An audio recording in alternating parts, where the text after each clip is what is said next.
कृष्णा ने प्रतिज्ञा का दिल तोड़ दिया, जिससे उसके पापा भी गुस्से से भर उठे। आगे बढ़ने से पहले वीडियो को लाइक करें और चैनल को सब्सक्राइब करना बिल्कुल न भूलें। कहानी में प्रतिज्ञा अपनी सास से साफ साफ कहती है कि प्लीज उसे एक बार अपने मम्मी पापा से मिलने जाने दिया जाए, क्योंकि अगर वह आज नहीं गई तो उन्हें बहुत बुरा लगेगा। वह भावुक होकर कहती है कि शादी के बाद क्या बेटियां अपना मायका छोड़ देती हैं? आप भी एक माँ और एक बेटी हैं, इसलिए आप मेरे दर्द को जरूर समझ सकती हैं। लेकिन उसकी सास उसकी बात सुनने के बजाय उसे डांटते हुए कहती है कि ज्यादा समझदार बनने की कोशिश मत करो। तभी दरवाजे की घंटी बजती है और प्रतिज्ञा मौका देखकर अपनी माँ को फोन करती है। वह झूठ बोलते हुए कहती है कि जैसे ही वह निकलने वाली थी तभी घर में मेहमान आ गए, इसलिए वह नहीं आ पाएगी और इसके लिए माफी मांगती है। फोन रखते ही उसकी सास फिर उसे बदतमीज कहकर अपमानित करती है। दूसरी तरफ प्रतिज्ञा के मायके में पूजा चल रही होती है, लेकिन वहां भी माहौल बिगड़ जाता है।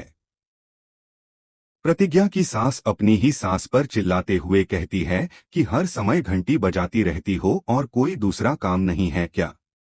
इसी बीच कृष्णा को पता चलता है कि आदित्य ने प्रतिज्ञा की बहन के साथ बदसलूकी की है। वह गुस्से में आदित्य को कड़ी चेतावनी देता है कि अगर उसने दोबारा प्रतिज्ञा के परिवार की तरफ आंख उठाकर भी देखा तो उसका अंजाम बहुत बुरा होगा। देखते ही देखते कृष्णा और आदित्य के बीच जबरदस्त लड़ाई शुरू हो जाती है।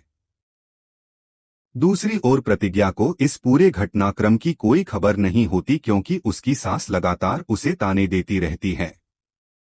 प्रतिज्ञा सिर्फ इतना कहती है कि उसने वही किया जो उसे सही लगा, लेकिन उसकी सास उसे धमकी देती है कि अगर आगे से उसने अपनी मर्जी से कोई भी काम किया तो उसकी आंखों से आंसू नहीं बल्कि खून निकलेगा। इधर पूजा के दौरान कोमल भी बदतमीजी करने लगती है और कहती है कि यह कैसी पूजा है जहां हर समय आंखों में धुआं ही जा रहा है। वह पूजा छोड़कर उठने लगती है, लेकिन दादी माँ उसे रोकते हुए समझाती हैं कि घर की पूजा के समय इस तरह का व्यवहार बिल्कुल ठीक नहीं है।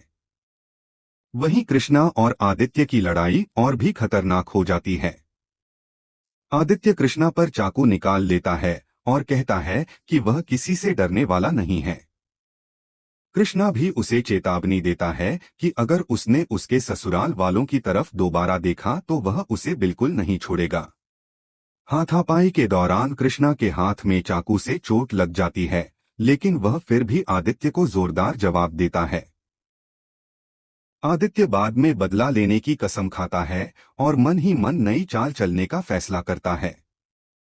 उधर प्रतिज्ञा के मम्मी पापा को कोमल के व्यवहार से बहुत दुख पहुंचता है।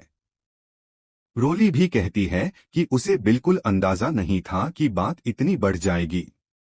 घर के दूसरे सदस्य भी कोमल को समझाते हैं कि पूजा के समय कम से कम शांति बनाए रखनी चाहिए।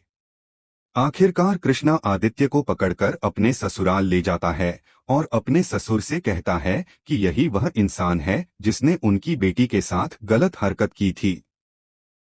वह साफ कहता है कि वह ऐसे इंसान को कभी नहीं छोड़ेगा और चाहता है कि आदित्य सबके सामने प्रतिज्ञा की बहन से माफी मांगे, ताकि उसे अपनी गलती का एहसास हो।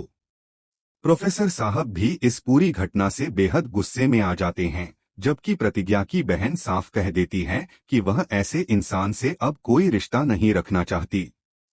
अब आगे देखना दिलचस्प होगा कि कृष्णा इस